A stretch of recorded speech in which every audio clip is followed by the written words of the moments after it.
Welcome back to the show. Upper Hand Fantasy Podcast. The playoff picture is all set. We've updated our post 2023 Dynasty rankings. Okay, that's up at upperhandfantasy.com. But we're going to talk about some risers and some follows in this episode, kind of centered around the teams that have made the playoffs, some teams that got knocked out in Week 18.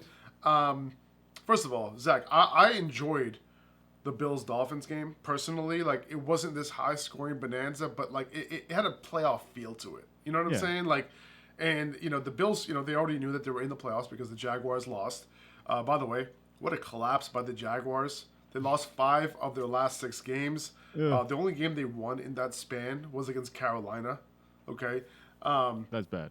But they went into Tennessee, right? The Titans were very happy to play spoiler because the Jags still had a chance to make the playoffs. Yeah, and it's funny. I look back, and the Jaguars aren't any strangers to this, losing out of the playoffs in Week 18. I think it was 2 years ago. Not last year, obviously, because they made the playoffs. Like you said, they beat the Titans last year to get into the playoffs. I think they took the division then, and that put them in the playoffs. Yes. But the year before, they needed a win against the lowly Colts. Do you remember that? That was the dark days, I think, of Carson Wentz, the Carson Wentz era. I think that's what it was. I'm not sure. I forget who it was. But the Colts came in. The Jaguars were favored. I think the Jaguars were at home. They just need to beat the Colts at home, and they lost. So that's what I'm kind of comparing this to. It just reminded me a whole lot of that game. Just overall, the Jaguars, just a disappointment this season. Obviously in terms of real life, but also fantasy football. Like Trevor Lawrence, like what happened to him? He was supposed to take the next step. He was supposed to possibly break into that top 5. We talked about that this offseason, and now who knows what next year is going to look like. Now, I'm not saying that he's going to go somewhere. He's not going to be on the team. He's not going to be the starter or anything like that. But, did Lawrence take a step forward at all from last season? I mean, he's stuck in neutral, if you ask me. Like, nothing changed. I thought we'd have him easily in the stock up category with the Jaguars giving him his number 1 receiver. Calvin Ridley came in. We thought that would make the big difference. He didn't pan out exactly like we thought he might have. He was looking good in training camp. Just didn't use him. But he looked worse, Trevor Lawrence, down the line this season than he did last season. Like, let's put it this way.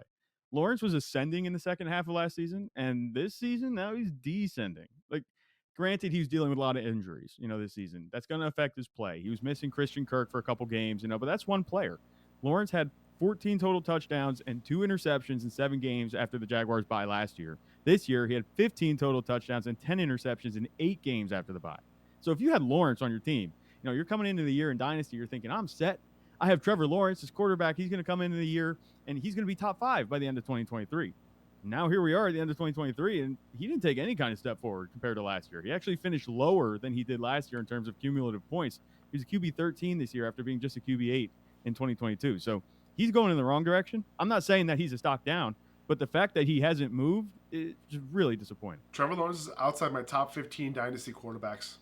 And crazy. This is not something that I thought I would be saying after this season.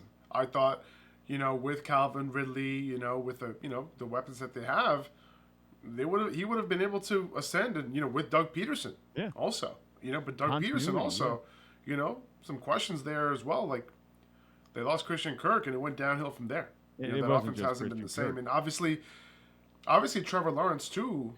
He's been banged up, all year. Mm-hmm. But even in the beginning of the season when he was healthy, he didn't really show the signs. And, this is an interesting situation. Somebody who was considered one of the best quarterback prospects, in recent memory. Yeah. Now he's in a situation where we don't know what to do with him. He's kind of like in Dynasty, you kind of don't know what to do. You hold him, do you sell him? What do you do? And for me personally, if anybody is holding out hope for Trevor Lawrence, and I think there's reason to. Yeah. Me personally, I would sell it. I would sell him if I can get the good price. If I can get the right price, I would. Mm-hmm. I think the right price is important. Like I'm not selling him for cheap. I'm not saying like give up on Trevor Lawrence or anything like that. But like compared to what you expected to have, like you thought this was going to be a top 5 guy. I'm not saying for us. I'm not saying you had this, but like if you had him, you were thinking that you were going to have this great quarterback by the end of the season, and you're set. Now there's a question mark. It's like, okay, I have a middling guy at quarterback now at this point. And the fantasy production wasn't there this whole season. He had a couple of good games where he had those rushing touchdowns, but outside of that, it's like, were you excited to have him in your lineup? Like he was very middle of the pack. Who would you rather have in Dynasty right now, Baker Mayfield or Trevor Lawrence? Oh my God, that's That's a tough question. I think that Trevor Lawrence has more in front of him yet than Baker Mayfield, just because where they're at in their careers. I think Baker Mayfield's going to be fine these next few years. I think he's still obviously going to be somebody that's starting in the league. I think Trevor Lawrence still has that shot at upside, where Baker Mayfield, he's played a lot better this season, but I don't think his upside's close. And like I said, Trevor Lawrence is just a bit younger. I'm still going to go Trevor Lawrence, but the fact that we're having that discussion, we're asking that question, just paints the picture about how far we've fallen with Trevor Lawrence. Yeah, 100%. Now, Travis Etienne definitely improved his dynasty stock this year. Only 35 catches last year, but that went all the way up to 58 this year. He's been solid, right? Like, nothing really standing out in terms of efficiency metrics, outside of his elusiveness, which has been above average, making guys miss at the 5th highest rate among running backs with 200 or more carries this year. But other than that, things like yards after contact, yards per route run, middle of the pack among qualifying running backs. He's still a top 10 dynasty running back, no doubt. But more so because, he's being used as a workhorse. He's still young. He upped his production in the receiving game, kind of earning more targets. He'll be 25 at the end of January, and he's a solid running back, right? And that's kind of the formula right now to be a top 10 dynasty running back. Nothing is really leaping off the page with him, but his age, his role, and his projected role next year kind of keeps him in that top 10. Yeah, I think that makes total sense. All of those factors that you mentioned combined to make, just pretty much he's a default top 10 guy. But I'd feel a lot better about Travis Etienne, going in the offseason if he didn't have this quiet back half of the season like he did. Like suddenly after the bye, he just fell completely off the map. Earlier in the season, he had let's count it up, 4 straight top 5 finishes before going into the bye. After that, he didn't have a single top 5 finish. It's like, what the heck happened? And you look, obviously, we just talked about the Jaguars, how everything kind of just went south. Nothing really worked. Quarterback, Trevor Lawrence, having a hard time. The receivers were all over the place. It's going to be tough to succeed in that type of environment where the offense just falls off a cliff. But Travis Etienne, he only had 2 top 12 finishes in the last how many games of the season since their bye. Like, it just makes me a little bit nervous about him moving forward. Earlier in the season, we saw touchdowns were there. I think that this is a situation with Travis Etienne where if the offense can get corrected, I think they absolutely have the pieces in place to correct the offense overall. I think that Travis Etienne is going to be a big part of that, getting him back involved. They cut down his rushing workload a lot in the second half of the season with Trevor Lawrence injured. Made no sense to me, really, when you look at it. It's like, okay, your quarterback gets hurt. You think you'd put more on the running back. They didn't do that. So I think if they go back to Travis Etienne, he has that upside, and that's going to keep him as top 10. I don't think we have to worry about him.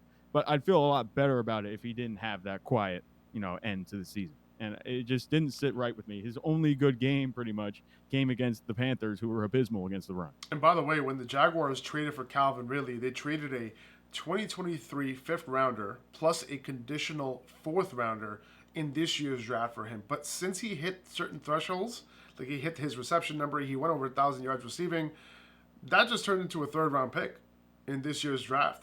And if the Jags re-sign him, it turns into a 2nd-round pick. So I'm not sure the Jaguars are going to be doing that. Like, my guess is that they let him go, they let him hit the open market, and they draft the receiver. Maybe try to sign someone in free agency, because if Ridley leaves, they desperately need a perimeter wide receiver. Yeah. Right? And they could be in line to draft somebody in this relatively deep wide receiver class. Yeah, so, Ridley finished as a wide receiver 3 in fantasy points per game. He was one of the most inconsistent wide receivers out there this year, but he did help you win some weeks if you had him in your lineup at the right time. Yeah, and I think if not for the Jets and Aaron Rodgers and Garrett Wilson, the Jaguars, I think they would have been the disappointments of the year, fantasy-wise in real life. Tony Pollard's close, but if you look at just a team and what we were expecting for the Jaguars, quarterback, running back, wide receiver, all these guys, Evan Ingram's the only one that came through. The rest of them, they fell short of expectations, I think. Travis Etienne, maybe there's an argument. But the passing game, tough. Calvin Ridley, do you remember the discussions we were having about him when we saw that clip come out and he looked like 10 times faster than, who was it, Zay Jones or something like that? Like, he looked 10 times faster running the routes in training camp. And we were like, this guy, he could be a top 5 receiver. And it was all pointing that way. He was a top 5 receiver the last time we had seen him on the field before that. So it's like there was an argument to be made there, but just didn't pan out. So it was really disappointing. Like I said, if not for the Jets and Aaron Rodgers, that whole situation, I mean, they would be the disappointments of the year. All right, back to some of these playoff scenarios. So the Bills were 5-5, and then they went on to win 4 straight games, going into Miami. No, more than that. That doesn't make any sense. But they were 5-5 at one point in the season. Towards the end of the year, they ended up winning 4 straight going into Miami. They ended up getting it done. They won the division, and it's serving them well because they get to have a home game this weekend against the Steelers. So make that 6 straight games to go to the divisional round. The Dolphins just couldn't get anything going in the second half of that game, and now they have to go into Kansas City. Going to be an extremely cold night. Remember, these guys are from Miami. Okay, and now the Dolphins are at risk of not making it to the divisional round. The Chiefs are favored in that game by 3 points. I know that. So just real quick on the Bills now. Right, we have Stefon Diggs. We talked about him a couple times. He had a better game. In this game. Not lighting it up, but I think we won't be as down on him as a lot of people might be going into next season because he'll probably still be their true number 1 wide receiver. But there are some questions around, who's going to be behind him, right? Obviously, they have Dalton Kincaid. He's their future tight end. Dawson Knox there isn't ideal, but I think Kincaid's going to end up coming through for the Bills next year, kind of playing a little bit more, even if Dawson Knox is healthy. But besides Stefon Diggs at wide receiver, didn't really have a whole lot. No. And Gabe Davis, we know he got that injury in that game. He picked up, I think they're calling it a PCL or whatever. Yeah. Might cause him to miss this next game. And we saw who step up in his place. And this is a guy that you were on from the Senior Bowl 2 years ago, Khalil Shakir. He comes in, 6 catches, 105 yards, obviously scoreless, but still not anything to sneeze at. He's been kind of doing this the whole season where he just pops up and he's making big plays. He's catching passes, doing what he needs to do, being dependable where Gabe Davis hasn't really been that. And then you turn around and you look and you're like, well, Gabe Davis is in the last year of his contract. Are the Bills going to bring him back? I don't think they want to pay him a whole lot of money, based on what he's contributing to the offense. If Stefon Diggs is going to be around too, rely on him. That might open things up a little bit for a guy like Khalil Shakir. I'm not saying that he's going to come out and he's going to be the number 2 from the start. I think Dalton Kincaid has a better shot at that, being the number 2 target in the offense, say maybe if Gabe Davis leaves. But he's certainly going to be relevant, Khalil Shakir, next season, but if Gabe Davis would go, this is a chance for him to appreciate, a ton in terms of his dynasty value. He could really move up because what we've seen from him, it's been good. It's not like he's coming on the field and he's looking like Kadarius Toney and he's dropping these passes. And that's another guy that you might have been stashing. You might have been stashing Kadarius Toney, like, okay, here's a chance. He's with the Chiefs, Patrick Mahomes, good quarterback to be tied to. If you look at what these two guys have done compared to each other, like who's the better stash right now? It's looking like Khalil Shakir, and he could be a really juicy stash based on how the offseason plays out. So that was one of the things I noticed from this game. Obviously, the game was interesting. You talk about the Bills and the Dolphins. We could talk all day about that Trent Sherfield touchdown and how it just happened to fall in his hands. Just ridiculous. But Khalil Shakir is somebody I have my eye on 100%, especially this next week. If Gabe Davis can't go, I want to see if he kind of establishes himself a little bit, especially in a big spot in a playoff game. 100%, man. This is going to be a huge opportunity for him. And yeah, I think the playoffs are going to kind of determine what the Bills do at wide receiver, because I can see the Bills being a type of team like with the Chiefs, that don't bring in another bona fide wide receiver, right? Even though there is a clear need there. But, got to pay attention to Khalil Shakir, depending on what they do in the offseason. Devon Achane, he's leapt into my Dynasty top 10 after this season, and he might move up after this week. The Chiefs are allowing the 4th highest yards per carry to running backs, and forget rookies, okay? Achane has the highest yards per carry for any running back with 100 or more carries in a season in NFL history. The only names that you recognize near the top of this list is Jim Brown and Jamal Charles, all right? Yards after contact per attempt this year, number 1, okay? Number 3 in missed tackles forced per attempt this year. Number 1 in breakaway percentage. 6th in yards after the catch per reception among qualifying running backs. Achane plus this run scheme from Mike McDaniel is like a match made in heaven. You look at Raheem Mostert, amazing year, but this dude is turning 32 in April. Okay, the wheels are going to fall off at some point. Will they pay him his $2.3 million, or will they just take the dead cap hit of $600K? I can see him leaving. Jeff Wilson, similar situation, just a little younger. if I had to guess, like maybe one of these guys comes back, but I can see them adding another back to complement Achane, for the future. But I can't imagine Achane not being the 1A at the very least, no matter what they do in this backfield next year. Like, this dude is a baller. Yeah.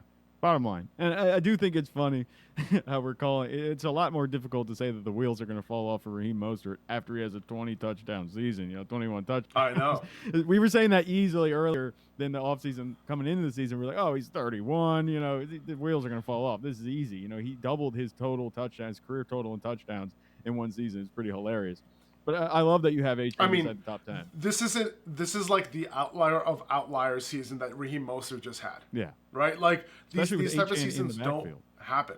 Yeah. It's not like he's Derrick Henry. This dude's not built like Derrick Henry. You know what I'm saying? Like, he's not a tank. You look at Derrick Henry and you're like, all right, I can see that. I understand that. Even though, we thought the wheels were going to fall off with him, right? He's not going to be on the Titans next year. He already gave his goodbye speech, to the crowd after that was the game. Weird. Like, I didn't expect that. That was one of the interesting things. It seems like pretty clear that they're parting ways. Yeah. But yeah, no, I think but you mentioned Mostert, like, yeah, it's just this type of situation does not happen. It's often. like, and the fact that, and if you think that it's going to happen again next year, just like now you're like, just take your money, take your money, and leave. Okay, don't double down. Yeah, doubling down would not be a good idea. And it's funny. Like I said, I'll get to Achane in just a second, but you mentioned Derrick Henry. It's like, for Derrick Henry, a guy like Raheem Mostert, you can see the wheels falling off. But with Derrick Henry, it's like the difference between 240 pounds running at you, 250 pounds running at you at 20 miles an hour versus maybe 18 or 17 as he gets older. Like, not that big a difference. You're still going to get hammered by him, regardless of what happens. But I love that you have Achane inside the top 10. He makes my top 10 as well. I put him even over a guy like Saquon Barkley. That's a discussion for another day. But there aren't questions with Achane as far as, is he talented enough, or is he going to be the clear lead back in the offense? The efficiency numbers that you just mentioned, they speak for themselves. And when you're that efficient, it doesn't matter if you're getting a good workload or an elite bell cow workload. That's going to be enough for him to get what he needs to do done, as a fantasy running back. That's definitely going to be the best case scenario for Achane moving forward in his career, to get somebody else in the backfield. I don't care who's complimenting him. He's still going to be the guy. He's going to be the 1A, like you mentioned. Doesn't matter if it's Mostert. Doesn't matter if it's Jeff Wilson. And it's funny because in my notes, I mentioned Derrick Henry. I said next season. Doesn't matter if it's Derrick Henry complimenting Achane. He's going to be the most productive back in the backfield next year and moving forward, as long as he can stay healthy. And for those of you who want it to be the Achane show, you want him to be a bell cow. I'm sure there are a couple of us out there. Like, we saw that more volume for a hyper-efficient player isn't always the answer this season with Tony Pollard. All those metrics you mentioned earlier, YAC per attempt. He was second in 2022, seventh in missed tackles forced per attempt, seventh in yards per route run in 2022 for Pollard. He was Mr. Efficiency in those categories, and he gets the lion's share of work this season, and suddenly his efficiency just comes kind of crashing back down to earth. So Achane isn't built to be a bell cow. That's fine. He doesn't have to be. I think that's ultimately going to keep him out of the top 5 dynasty running back discussion at any point in his career, but he absolutely deserves consideration as top 10 right now. But let me throw this one at you, before we move on. Rachaad White, between him and Achane, who are you taking in dynasty right now? Like, I think I might lean White by a hair, just because I think his situation's locked up with him as a clear lead back, and he's looked a lot better this season than he did last season, so it's promising. But I'm interested to see where you weigh in there, because they're pretty close in my rankings. Yeah, I'm going Achane pretty easily. I would say, yes. Is Rachaad White kind of locked in his role right now? Yeah, I think so. Am I fully convinced that he's going to be the workhorse next year? I'm not. I can see a situation based on the lack of efficiency this year in the run game. And also, he caught a lot of passes this year, and he's been really good. But, like, he hasn't been overly efficient. And he's actually been inefficient in the ground game once again. I was just looking into his numbers actually this morning because I wanted to kind of compare him to like other running backs historically. And, the raw numbers were there. The production was there. But he didn't shine in the run game in terms of like on a per touch basis, per carry basis, per snap basis. It wasn't – this doesn't scream a situation where the Bucs won't add another running back to this backfield. And I think they will. If I had to guess. He held it down. He stayed healthy all year long, which was awesome.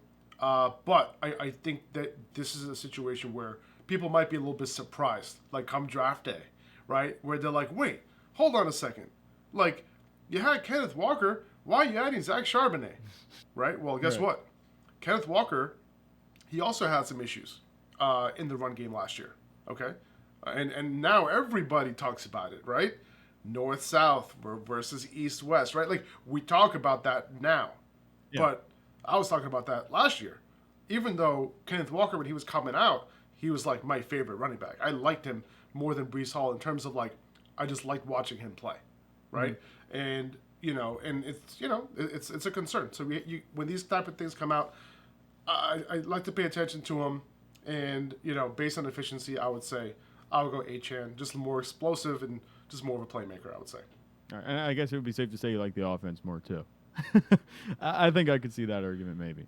Like I'm Yeah, it's like, and the yards per carry thing with HN, that's not a stat that I attribute to like a running back. It's a stat that I attribute to the running back plus the situation they're in.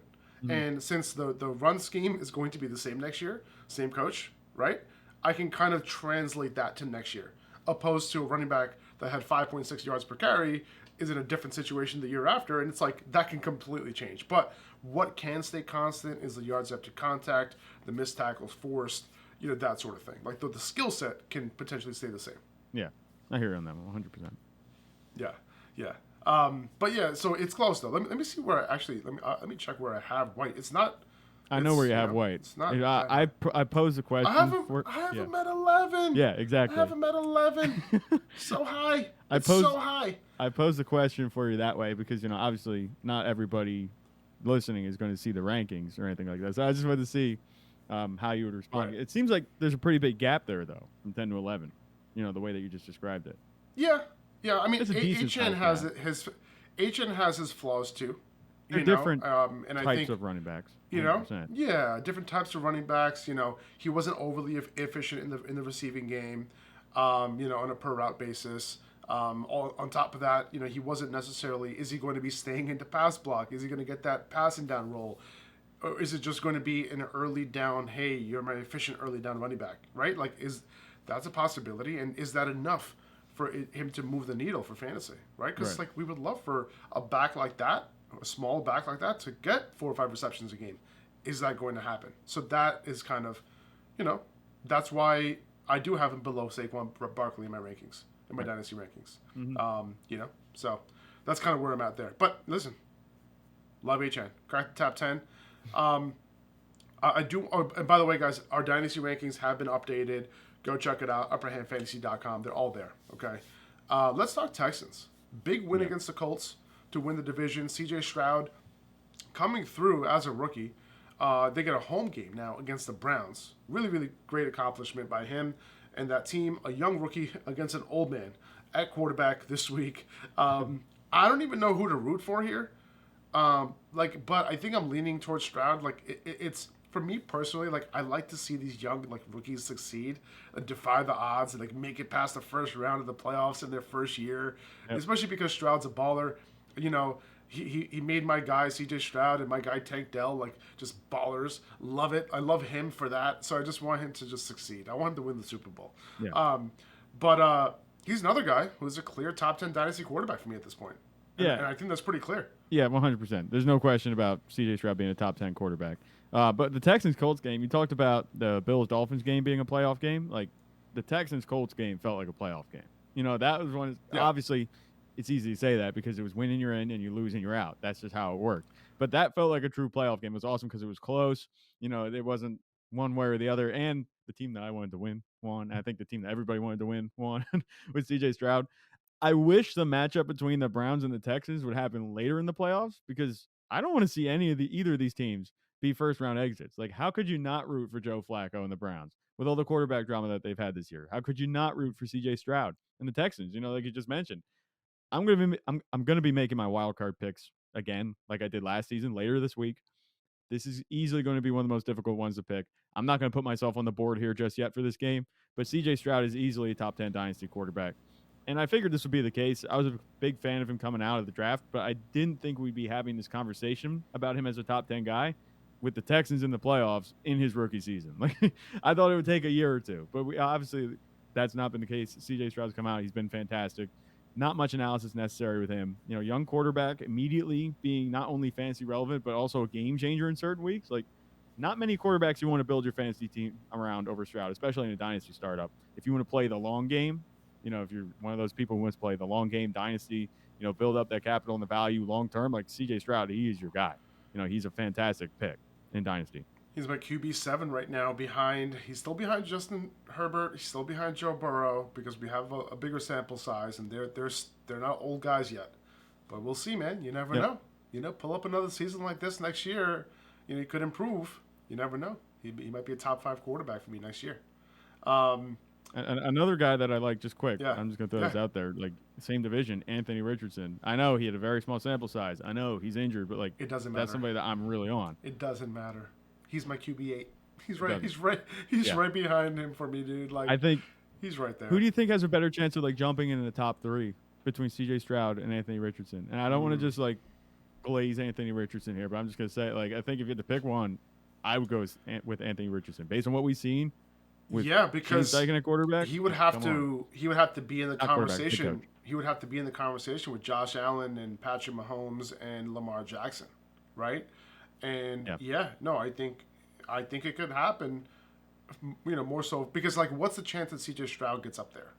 Now, if CJ Stroud comes out and throws 45 touchdowns in the second year, like similar to what Patrick Mahomes did, right? Because Patrick Mahomes' second year was just bonkers, right? So, I mean, not second year starting, I should say. Even first year starting, which is bonkers. But, like, just overall, like, if he has a season like that, you can see it. But yeah, Richardson, if he just continued doing what he was doing early on this year, he might have been ranked over CJ Stroud. He might have been ranked over Justin Herbert. Yeah. He might have been ranked in the top 3 just in general, like we talked about. Like, he was on his way. Yeah, he had 4 touchdowns on the ground in 3 games, and he also had, I think it was 3 or 4 touchdowns through the air, and he only played a quarter of the one game where he had 17 fantasy points. So it's like, come on, like, Anthony Richardson, if he just stays healthy, it'll be huge. And they were not tush pushing, because he doesn't need a push. No. He doesn't need a push. No, he is the push. He is the push. Yeah. All right, can we talk about Nico Collins' breakout year for a second, please? Okay. I'm finding it a little tough to rank him in Dynasty, but as of now, he's my wide receiver 22. So check this out. Tyreek Hill, number 1 in yards per route run among all wide receivers with at least 100 targets. You know who was number 2? Nico Collins. Just go ahead and guess. Nico Collins, number 2 in the NFL. Minimum 100 targets, yards per route run. Are you kidding me? Dude, let's go. You know what I'm saying? So, Tank Dell and Nico Collins, believe it or not, they're the same age. All right? Just remember, Tank was at the Senior Bowl last year. Okay? He defied all the odds. Like, an older, smaller wide receiver. Okay? That's like 2 things that, like, don't go together in fantasy football. But he defied all the odds. Right. He looks special. But, we can't underestimate Nico's year. He's attached to CJ Stroud for at least 1 more year, like, for sure. He's an impending free agent in 2025. Maybe they franchise him. I can also see him getting locked up because they have Tank on a cheap rookie deal, right? So, I'd love for the Texans to keep him past 2024, but that's a question mark. We know that Tank Dell is locked up until 2026, and we know that he's going to be attached to CJ Stroud. But the Texans, like, if I were the Texans, like, they don't have a need at wide receiver. Like, I don't see them drafting one early. I wouldn't. If I were them, I would fill other holes. So I think these 2 are pretty much locked in as the guys going into 2024. But yeah, if the Texans end up extending Nico, I think wide receiver 22 might be too low.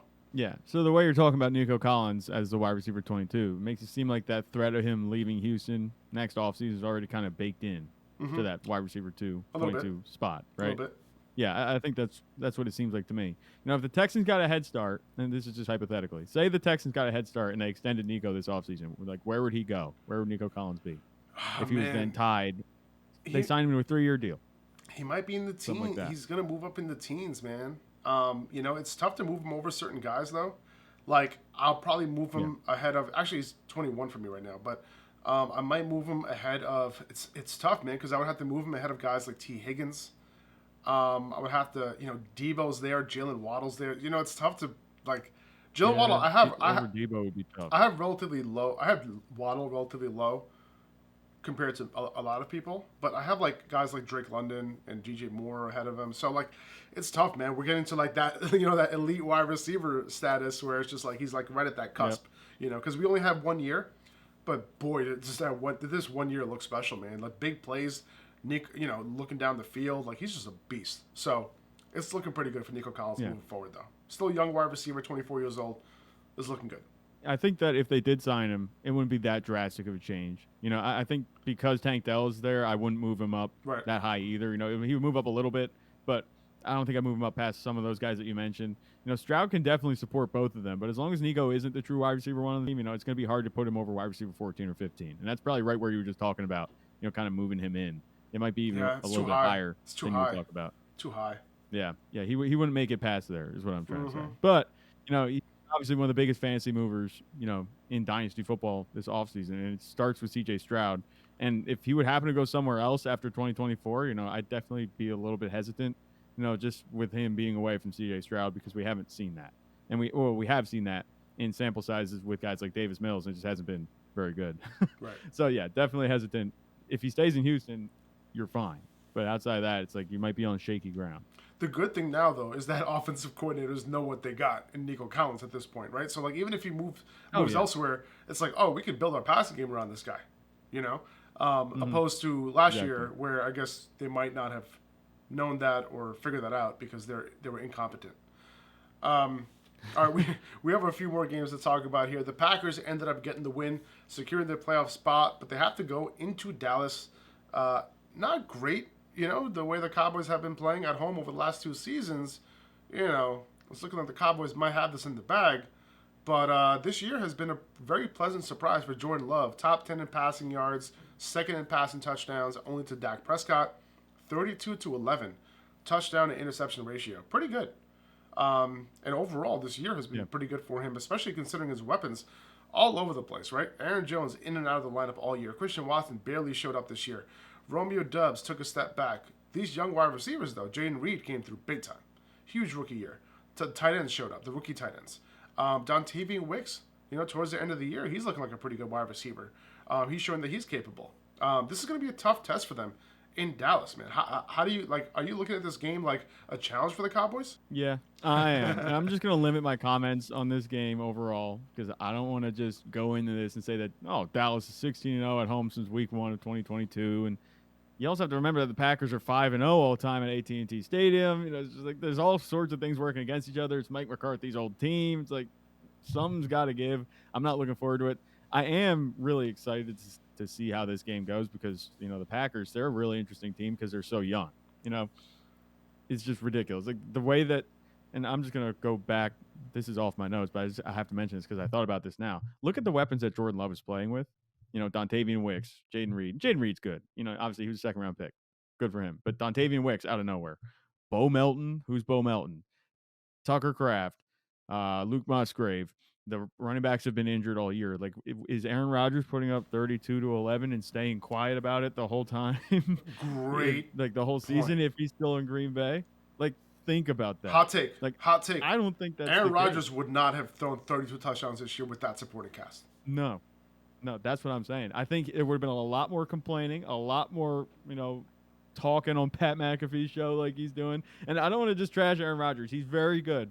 But he kind of got a little whiny in 2022. And now in 2023, you look at what Jordan Love is doing with an arguably worse supporting cast. He didn't have week after week after week of Christian Watson, coming on, that kind of thing. Like, just something to throw out there. And it's something that I just thought about.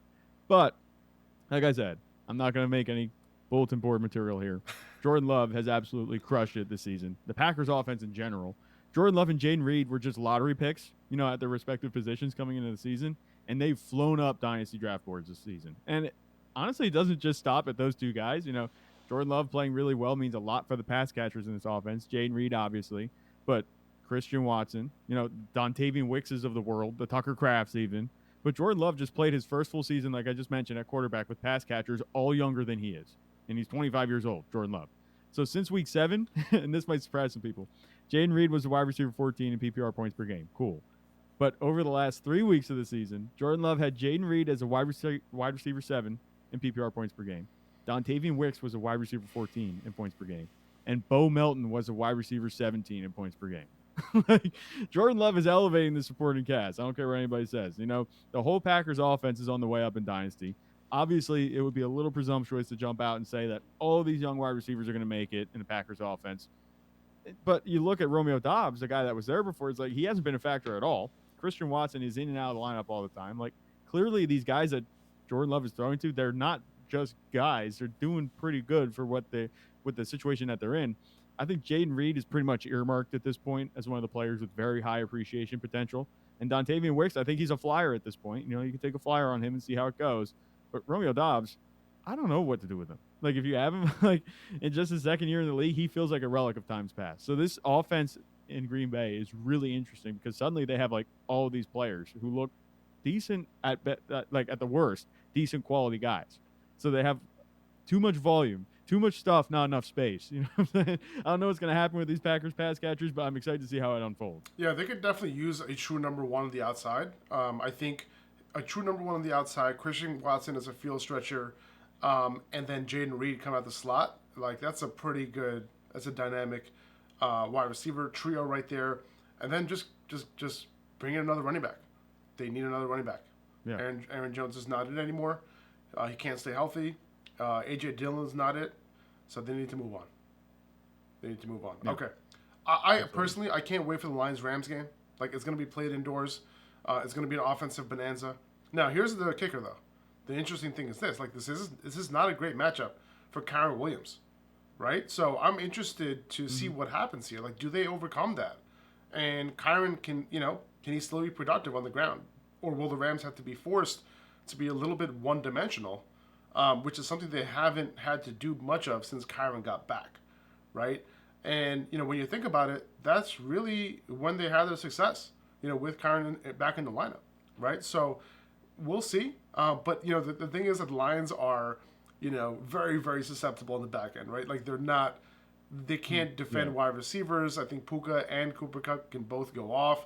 Even our boy DeMarcus Robinson, like, absolutely killing it, like, every single week for the last, like, 8 weeks. Our boy. He's our boy. Yeah. You know what I'm saying? Like, he's getting it done. Okay, so I think this will be interesting, man. I think this is going to be a good game, though. It could be a lot of fireworks. I can see this game going over for sure. Yeah, 100% it should go over. And like you mentioned, it's indoors. And I think there's a lot of interesting storylines here in this game, too, outside of just the fantasy football storyline of Kyren Williams versus a good run defense. But Matthew Stafford going back to Detroit, like, that's just poetic. But then also Jared Goff facing his own team. I don't think there's a whole lot of people talking about that just because it's overshadowed with Matthew Stafford, obviously going back to face his old team. I think the NFC matchups played out pretty well in terms of Super Wild Card. Like, the matchups that we got, I'm cool with it in terms of storylines and the value that they have in terms of, the history, significance. Like, really interesting matchups. It's good. But yeah, as far as Kyren Williams goes, I think if there's a running back that's going to overcome a tough matchup, it's probably going to be him because he did the same thing against the Ravens. He had a solid game. It wasn't earth-shattering, but he had a solid game, and the Ravens are a good run defense. So I don't want to just write him off, but I think if anybody's going to have a big day, it's going to be Puka Nacua and Cooper Kupp. And if I had to pick between one of them two, I think it would be Puka Nacua. And I don't think it's really close because at this point he is the wide receiver one. Cooper Kupp is good, but I think Puka Nacua now has a clear edge over him, where a couple weeks ago we might not have been having that conversation because that's when Cooper Kupp was kind of coming back on, if you remember. And by the way, Puka has broken Jamar Chase's rookie receiving yards record as well as Jalen Waddle's rookie reception record as well.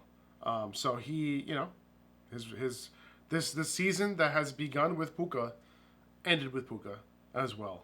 And now, I don't think we've talked about one single player this year more than we talked about Puka. There's no way. I think Puka was number one. Like, if you have to pick like a trending topic from all of our podcasts, Puka was the guy. Yeah, I don't know. We put out a couple Puka posts. So the first one, we put one out like yesterday, I think it was, about his, breaking the records or whatever. And then we had the Fantasy Awards post go out on our Instagram, a couple of days before that. And Puka won 2 of them. And I forget, somebody was in the comments. I forget exactly who it was. I would totally shout him out. if I remember who it was. But they were like, seriously, like you guys are still talking about Puka? It's like, yes, this is like we haven't seen this type of rookie season, in history, pretty much. Obviously we saw Jamar Chase break some records. Justin Jefferson did it a couple of years before that, but they were first round picks. Like Puka Nacua is a guy that was fifth round pick. Nobody was expecting anything from him, and now he's back on the map. So I think it's warranted when we talk about it this week. 100%. He's breaking records, man. You know what I'm saying? And we got to give the fantasy awards out. But remember, early on in the year, when we were talking about Puka, he started doing his thing. And it's like, okay, well, what do we do with Puka? Do we start him every week? Yeah, I think by week 3, he's like, all right, I guess we got to start him every week. Week 4, all right, what's going to happen when Cooper Kupp is back? What do we do? Like, do we trade him? Do we not? Like, do we keep him? What do we do? And then Cooper Kupp's back. It's like, oh, look, Puka, his target share went up. Oh, okay. And we just kept talking about him over and over. And then he'll have a monster game, and then you have to talk about him again. So, it is what it is. It is what it is. Right. The situation kind of lended itself to talking about him all the time because it was changing all the time, but he was still doing his thing. So that was totally worth talking about. I will say this. He's my Dynasty wide receiver 9 at this point. He's obviously, I think he deserves to be in the top 10 at this point. I couldn't put him over Chris Olave and Garrett Wilson just yet. But, he could get there. But, right now, Puka's that dude. Okay? And if he's going to be with Sean McVay forever, then, he might have to be up there, right? We might be a little ahead of ourselves there saying he's going to be with Sean McVay forever. But, in an ideal world, he would be. Yeah. That's what you want for every wide receiver. Can we talk about our new, undisputed Dynasty tight end 1, Sam LaPorta, breaking records out here. 86 catches as a rookie tight end. That's the most among rookie tight ends all time. Number 1. Okay? That's 12 more catches than number 2, by the way. Okay? He's third all time in receiving yards as a rookie. Kyle Pitts is number 1, by the way. And he's tied with Gronk for the most touchdowns in a season by a rookie tight end. And the most important stat of them all, number 1 all time in fantasy points per game among rookie tight ends. Okay? The dude's a baller. Unfortunately, he might not be tied to Ben Johnson for too much longer, but it doesn't matter. He's going to be a very good player for a very long time and has now overtaken the Dynasty tight end ranks. Yes. No, yeah. Yes. 100% on the money with this one. And it can't be anyone else. I get it. Trey McBride's cool. He's not scoring touchdowns like LaPorta. Mark Andrews does still exist. And I think he could challenge LaPorta in 2024, maybe 2025 if he's healthy, as a tight end 1. I think in those 2 seasons, if he stays healthy with Lamar Jackson, we could see Mark Andrews challenge LaPorta. But in terms of long term, you're talking Dynasty. LaPorta did things in his rookie season that we haven't seen before. Like you mentioned, he had the receptions record. He's got his whole career ahead of him, which hopefully will be 10 plus productive years, hopefully. But he's off to an absolutely ridiculous start. And the most impressive thing to me about his season, he had 10 touchdowns, right? He caught 10 touchdowns this season on a team that had Jahmyr Gibbs scored 11 times, Dave Montgomery scored 13 times, and Amon-Ra St. Brown scored 10 times. So, this is a prime situation where, a rookie tight end, rookie tight ends tend to just get bodied out of the target distribution. That didn't happen with LaPorta. He's actually the number 2 target in the passing game. So, he's obviously going to continue to be a big part of what they're doing. Not sure what this injury is that he has. They say he has an outside chance to play this week. Honestly, I wouldn't play him, especially if you want to have him for the rest of the way. He's a big part of the offense, but also if you're looking to make a run, you don't want to put him out there, have him get re-injured, and it's just guaranteed that he's out. So for me, it's tough. Obviously we might not see him play this weekend, but obviously Dynasty tight end 1. It has to be Sam LaPorta. It can't be anybody else. Are the Eagles collapsing before our eyes, Zach? What's happening? This I can talk about. I think they ended up slowly taking their starters out of the game last week once they realized the Cowboys were going to win their game. But still, they did not start that game out against the Giants in a good way at all. The Giants were going to beat their starters, okay? A.J. Brown got hurt. Thankfully, he seems to be okay. He had that knee injury. We're still waiting on a prognosis, but it doesn't seem too serious. But they lost to the Cardinals the week before. They just haven't been playing well lately, man, for the last, 5 or 6 games. And now they're going up against a Bucs team in Tampa who have won 5 of their last 6 games. Not against the best teams, okay? So I got to let you guys know about that. But lots of NFC South sprinkled in there. Right, exactly, right. And I still think the Eagles win the game because like it's a good matchup for the Eagles offense, but I can see Mike Evans and Chris Godwin also tearing up Philly secondary. But we'll preview this game on Thursday. Like we're gonna be doing all of that, and also Zach's gonna be giving his picks as well. But what's going on with the Eagles right now? I think that there are a lot of problems, but I think they're fixable. Within a week, to at least buy them a playoff win against the Buccaneers. I don't know if these issues are going to be fixed and it's going to carry them to divisional into the championship round or the Super Bowl or anything like that. But I think that they have problems that are fixable that can get them at least a win against the Buccaneers. Now, I'm just going to touch on A.J. Brown quick before I keep going forward. Anytime you see a wide receiver or any player go down with a knee injury on MetLife Field, like it irks you a little bit. It's like we've seen this before. We've seen this story before. It's like you don't want that to happen. Luckily, it seems like he did avoid major injury. But of all the teams that the Eagles could be matched up against, I think this is best case scenario for them. The Buccaneers defense isn't bulletproof. We saw them struggle against the Panthers. They won 9-0. I think the most important thing for the Eagles to get back to if they want a chance to win is to get A.J. Brown the ball. Obviously, could be a bit more difficult now that he's a little dinged up. Not sure if he's going to play. Hopefully he does. But that's the correction they need to make on offense. Dallas did it with CeeDee Lamb. Surprise, surprise. Dallas' offense is firing on all cylinders. They start getting him the ball. Suddenly things are working. They also need to get back to basics on defense. That includes using Hassan Reddick as an edge rusher and not an off-ball linebacker. There's been a bunch of film floating around of him just floating around in coverage. Don't know why they're using him there, but that makes no sense. Those are two simple changes, I think, that can turn things around for Philly, especially just on Super Wild Card weekend, going into the game this weekend. But that game against the Giants was just awful. Like, by midway through the second quarter, it felt like it was out of reach. And I agree with Sirianni's decision to pull starters at that point. It's obviously no fun to have yourself. You just have to roll over and die against a team that has nothing to play for, especially at a point in the game where, they were pulling starters and the Cowboys-Commanders game was still close, if you're going to say that. I think by the time they had all their starters out, it was only 14-10 in favor of the Cowboys, but then they double-dipped at the end of the first half and beginning of the second half, and the game was just out of reach then. But Philly was just getting beat up by the Giants. So it's pretty crazy to say in 2024.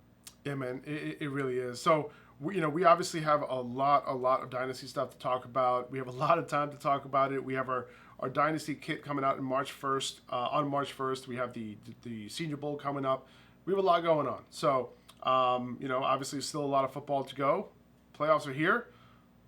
It's going to be fun. We'll see you guys later this week. Take it easy. Bye-bye.